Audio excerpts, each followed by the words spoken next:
Viime huhtikuussa, eli likimain 5 kuukautta sitten, mä esittelin, kuinka mä nostin daytradeaamalla tuolta Topstep Prop-firma-alustalta 2500 € tuottoja ulos. Jos sä haluat vähän kontekstia ennen tätä videota, niin mä linkkaan sen videon tuohon yläpuolelle, niin voit käydä katsomassa.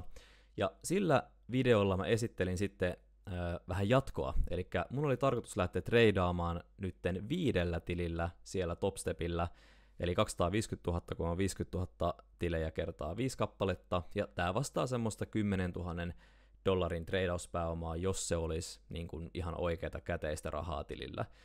No, näille tileille ei sitten käynyt kovin hyvin, eli mun psykologia ei kestänyt näin niin kuin suurta treidaussummaa, eli oikeastaan aika nopeasti mä posautin ne tilit käytännössä klassisella tavalla, eli muutaman päivän aikana, ja sen jälkeen mä siitä sitten innostuneena vissiinkin, niin lähdin sitten hommaan lisää tilejä, ja tällä kertaa Apexillä. Apex on toinen tällainen vastaava proppitili, en itse hirveästi pidä Apexista, mutta hankin sitten Apexillä 1 miljoonan edestä näitä tilejä, eli 3 kappaletta 300 tonnin tilejä, ja sitten 2 kappaletta 50 tonnia. Ja nämä funded-tilit vastaa sitten vielä suurempaa summaa, eli 27 500 olisi niin kuin se treidauspääoman määrä, jos tämä olisi käteistiliä, eli niin kuin huomattava summa jo, millä tuottoa voisi tehdä. No, tietenkin näissä kävi sama asia, eli mulla ei pääkoppa kestänyt ensinnäkään tuota 250 tonnia summaa, eikä sitten tätä 1 miljoonan summaa, ja sen takia mun oli pakko tavallaan fokusoitua uudestaan kesäkuussa siihen, että miten niin kun mä lähden oikeasti tekemään tätä tehokkaasti. Ja itse asiassa mä lähdin sitten tekemään yhdellä Topstep 50-tonnisella funded-tilillä, eli XFAlla, sitä tuottoa. Ja tää kesäkuu oli niin kuin paras kuukausi, mitä mulla on ikinä ollut. Mä nostin kesäkuussa 4000 € ulos sieltä alustalta, joka on mun siis oma payout-ennätys näissä proppitileissä tai funded-tileissä. Valitettavasti tämä screenshot, minkä näet tässä, niin tässä on vaan puoli kuukautta ennen kuin se tili meni sulkuun ja ennen kuin mä hävisin senkin tilin sen nostojen jälkeen, niin tässä olikohan 2 punaista päivää, ja tää oli aivan täynnä vihreätä tää mun treidauskalenteri. Mä olin yhteensä muistaakseni lähemmäs, niin kuin, olikohan 9 tonnia siinä tuottoja, puolethan sieltä saa nostaa kerralla, eli silloin mun nosto oli jotain 4500 tai 5000 $, eli just toi 4000 €. Ja harmi, kun en saanut kokonaista screenshottia tästä, mutta toi alkukuukausi tuosta jo näkyy, että on aika niinku hyvällä mallilla, ja tässä mulla oli todella hyvä fokus päällä. Mä noudatin mun strategiaa, mä otin niinku tarpeeksi isoja riskejä, mutta kuitenkin osasin lopettaa hävitessä ja näin poispäin. Ja sen takia ne nostot oli just tuossa 12. päivä ja 24. päivä, ja tuossa näkyy vielä nuo nostotositteet sieltä Topstepin 50 000 tililtä. Okei, joo, mä olin noin 8000 päälle jotain plussalla. Ja 4066 € sitten kolahti omalle pankkitilille sieltä Topstepistä. Ja sitten kun tuli heinäkuu, niin mulla oli itse asiassa vieläkin isompi kuukausi. Mulla oli, olikohan mulla 3 vai 4 funded-tiliä, ja mä käytännössä tein eniten tuottoa, mitä mä oon tehnyt ikinä Topstepillä. Mä olin muistaakseni yhteensä näillä kaikilla tilillä 10 tonnin suunnilleen plussalla. Ja jostain syystä mulla sitten iski se, sanotaan semmonen niin kuin mental breakdown tai stressi tai niin kuin hallitsematon käytös päälle, ja mä hävisin ne kaikki viimeisenä päivänä ennen sitä payouttia. Eli tuossa näet, niitä oli useampi niitä tilejä, mulla oli 1, 2, 3, 4, 5 päivää, ja se on just se 5 päivän raja, missä mä olisin saanut sen payoutin, ja mä hävisin ne kaikki. Ja siinä vaiheessa mun piti oikeasti pistää niin kuin lappuluukulle ja miettiä, että hei, että mikä tässä niin kuin mättää, että nyt mun pitää niin kuin tarkemmin miettiä, että miten mä oikeasti orientoidun uudelleen, jotta tätä ei tapahtuisi, koska on aivan turhaa heittää niin kuin tuottoja tolla tavalla menemään tavallaan semmoisen oman egoistisuuden tai itsepäisyyden takia. Ja sen takia mulla oikeastaan elokuun ja tää syyskuun alku on ollut oikeasti sitä miettimistä ja kokeilua, ja joutunut oikeasti pureutua aika syvällekin, että mistä nämä niin kuin asiat johtuu ja miksi mä toimin tällä tavalla, koska niin kuin strategisesti mä oon jo aika pitkällä siinä teknisessä analyysissä. Kaikki tilithän mä häviän aina silleen, en systemaattisesti, en strategiaa noudattamalla, vaan ihan oikeasti vaan tilttaamalla 1 tai 2 päivän aikana, ja silloin se mun tuottokäyrä näyttää juuri tältä. Eli mä tipun sinne nollalle sieltä niin kuin tosi lyhyessä ajassa käytännössä. Sitten tulee semmoinen kostokierre sitten alkaa häviämisestä ja sitä on todella vaikea pysäyttää. Ja nyt olisi oikeastaan elokuukin mennyt vähän siinä, että mä oon miettinyt, että miten mä niin kuin objektiivisesti analysoin tätä tilannetta ja miten mä menisin tästä sitten eteenpäin. Ja mä haluan käydä tätä tavallaan faktuaalisesti läpi, koska mun mielestä on tärkeää, että treidauksessa, tunteilla on tosi iso merkitys, psykologialla on todella iso merkitys, kun puhutaan päivätreidaamisesta, skalppaamisesta, niin kuin ei-pitkän ajan investoinnista, koska yksikin päätös, käytännössä napin painallus, merkitsee niin kuin todella paljon, sillä on paljon enemmän painoarvoa, mitä me annetaan sille, koska sä voit käytännössä yhdellä painalluksella niin kuin siirtää rahaa ja menettää rahaa niin kuin huomattavia summia, sekä virheen takia että niin kuin oman tyhmyyden takia. Ja se on niin helppoa, että mun mielestä treidauksessa aina on pakko miettiä silleen, että mitä tässä loogisella tasolla tapahtuu, jos poistetaan tunteet tästä tilanteesta. Ja ensimmäinen fakta, mitä mä oon tähän kasannut, on se, että funded-tilit, eli nämä proppifirmojen tarjoamat tilit, niin ne on aika helppo hommata, mutta niitä on tosi vaikea mun itseni pitää. Eli moni treidaaja jää siihen evaluation-vaiheeseen, missä sua arvioidaan niillä maksullisilla tileillä, niin todella pitkäksi aikaa, niin kuin kuukausiksi. Ja sitten pyörii siinä ja etsii sitä voitollistrategiaa, ja se on hyvää harjoittelua, mutta mä oon huomannut, että mä löydän niin kuin paljon enemmän merkitystä siihen päivätreidaamiseen sillä, että mä hommaan ne tilit nopeasti. Eli mun funded-tilit näyttää yleensä tältä, että mä suoraan sanoen uhkapelaan ne läpi, jotta mä pääsen siihen tilanteeseen, missä mulle oikeasti maksetaan sieltä proppitreidaamisesta. Eli yleensä siinä 2 päivässä mä pyrin niin kuin 2 treidin aikana pääsemään ne tilit läpi, kuten tässä näet yhden näistä tiliesimerkeistä.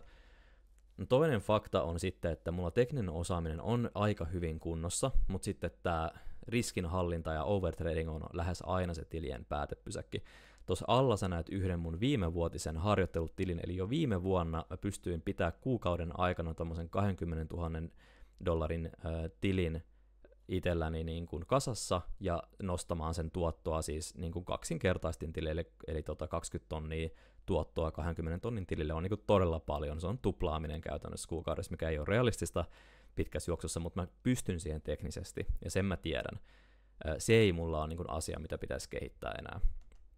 No sitten faktoja on myös se, että huhtikuu ja kesäkuu, eli tämä 2,5 tonnia ja sitten tämä 4 tonnin nostot, ne rikko mun omat ennätykset payout-määrissä. Ja ne on myöskin tänä vuonna olleet suurimmat funded-määrät, mitä mulla on ollut, eli 250 tonnia ja sen jälkeen vielä 1 miljoona fundingia on niin kuin käytännössä semmoinen proppitreidaajien unelmatila, että sulla on ihan hitosti sitä pääomaa käytössä, ja silloin sä myöskin pystyt keskittyä siihen riskinhallintaan ja siihen, että tuottojen ei tarvi olla niin järkyttävän suuria. Joten jotain tapahtuu oikeaan suuntaan. Jos tämä tilanne olisi se, että mä oon hävinnyt niitä tilejä, mutta mä en ole myöskään tehnyt yhtään rahaa, niin silloin se olisi täysin eri asia objektiivisesti tarkastella tilannetta. Mutta nyt kun mä oon kuitenkin rikkonut nämä ennätykset ja ne on aika huomattavia ne summat ja mä saan niitä funded-tilejä, niin täytyy sanoa, että jotain tapahtuu oikeaan suuntaan. No sitten mun mielestä joku niinku rahaan liittyvä trauma tai pain body, jos luet minkään näköisiä filosofisia kirjoja tai oot saattanut ehkä törmätä tuohon termiin Eckhart Tollen teoksissa, tai sitten tämmöinen käytösmalli mulla, niin on käsittelemättä ennen kuin mä voin siirtyä isompiin pääomiin. Eli selkeästi nyt mä oon 2 otteeseen tehnyt huomattavia tuottoja kuukauden aikana ihan pienellä tilillä, kun mut on pakotettu ottamaan se tosissaan, ja sitten kun mulla karkaa se mopo käsistä, niin sitten mä posauttelen niitä tilejä menemään tosta noin vaan, ja en oikeastaan pysty pitämään niin funded-tilejä silleen 2 viikkoa pidempään niin kuin menettämättä ne. Ja mä muistan törmänneeni tällaiseen tutkimukseen nimeltä The Hope Experiment 1950-luvulta. En nyt muista, kuka tämän tutkimuksen teki tai teetti, mutta käytännössä tässä tutkimuksessa laitettiin, olikohan rottia tai hiiriä tämmöiseen vesiastiaan, ja jos niitä ei pelastettu sieltä, niin ne jakso noin 15 minuuttia, muistaakseni tämän tutkimuksen lähteiden mukaan, siellä sinnitellä, kunnes ne hukkui sinne. Mutta sitten kun ne rotat tai hiiret otettiin sieltä astiasta pois, niin kun pelastettiin, ja annettiin niiden levätä, ja sen jälkeen laitettiin ne uudestaan sinne, niin huomattiin, että niiden tämä niin kuin kestävyys riitti jopa sinne, olikohan 60 tuntiin asti sinnitellä, koska ne tavallaan tiesi ja osas odottaa ja toivo sitä, että ne pystytään pelastamaan. Ja mun mielestä se on ehkä vähän sama tilanne, että kun mä tiedän, että mikä on mahdollista ja mä pystyn luottamaan noihin objektiivisiin faktoihin, niin on myös jotain, mitä pystyy kehittämään ja parantaa. Jos ei oikeasti pysty osoittaa sitä, että mikä on se kehitettävä ja parannettava juttu, joka niin kuin sitten johtaisi niihin välietappeihin ja pieniin onnistumisiin, niin silloin voi olla niin kuin paha ongelma treidaamisen etenemisessä, mutta tässä tapauksessa kuitenkin on semmoinen fiksu polku edessä, mitä niin kuin kulkea ja missä korjata asioita. No viimeinen fakta mun mielestä on se, että laskelmat on oltava kohdallaan, eli jos me katsotaan tällaista laskelmallista tuottoa 5x50k-tileillä, mitä oli käytännössä se huhtikuun jälkeinen tilanne, kun mulla oli se 250 000 funded-tilejä Topstepillä, niin viikossa esimerkiksi kun keskittyy siihen, että $100 päivässä copytreidataan ne 5 eri tilillä, käytännössä saisit hävitä 20 päivänä putkeen, jos on vaikka yhden treidin tappion niin kuin -$100 häviölimitti, mutta sitten taas jos keskivertovoitto olisi se $100 per tili päivässä viikon aikana, se tekee $2,500 ja kuukaudessa 10 000. Ja onko yhtään treidaajaa, joka niin kuin näinkin maltillisella suunnitelmalla sanoisi, että $10,000 kuussa tuottoa ei mukaan riitä. Ja siinä mun mielestä tullaan siihen pitkäjänteiseen ajatteluun, että treidaajan pitäisi pystyä miettimään 6-12 kuukautta aikavälillä sitä pitkäjänteistä, pysyä siinä strategiassa, pysyä siinä omassa niin kuin tasapainossa, ja sitten käytännössä se treidaajan onnistuminen mitataan sillä, eikä sillä, että pystyykö saamaan niin kuin viikossa vaikka jotain jackpot, isoja tradeja, 10 R-tradeja, jolla sitten tekee hirveät tuotot kerralla, ja sitten seuraavalla viikolla häviää ne kaikki. Ja oikeastaan kun katsoo just tällaista Nasdaqin indeksiä, vaikka niin kuin tässä, mitä se heinäkuussa oli, sieltä löytyi paljon hyviä tilaisuuksia, mä otin paljon hyviä tradeja ylös, tässä on 9.7., 16.7., mä olin tosi innoissani siitä heinäkuun tuloksesta, kaikki tradeit hittas vaan todella hyvin targettiin, ja niin kuin oli tosi textbook price actionia heinäkuussa, useita eri hyviä tradeja, mitä voisi täällä YouTubessakin opettaa, kun on tällaisia yksinkertaisia, ja nässäkin ruudulla näkyy kaikki executionit näistä tradeista ja kaikkea, niin mä haluaisin sitoutua tähän prosessiin paljon paremmin siten, että alkaisi justiinsa kirjaamaan päiväkirjan omaisesti näitä tradeja, käymään läpi sitä omaa strategiaa jopa niin kuin videoilla tai julkisesti, jotta oikeasti tavallaan pakottaa itsellensä myös kertaamaan sitä ja opettamaan sitä tiettyä prosessia. Mutta katsotaan, nyt on ehkä aika miettiä, että miten tämän syyskuun jälkeen, markkinahan on ollut aika sekaisin, nyt on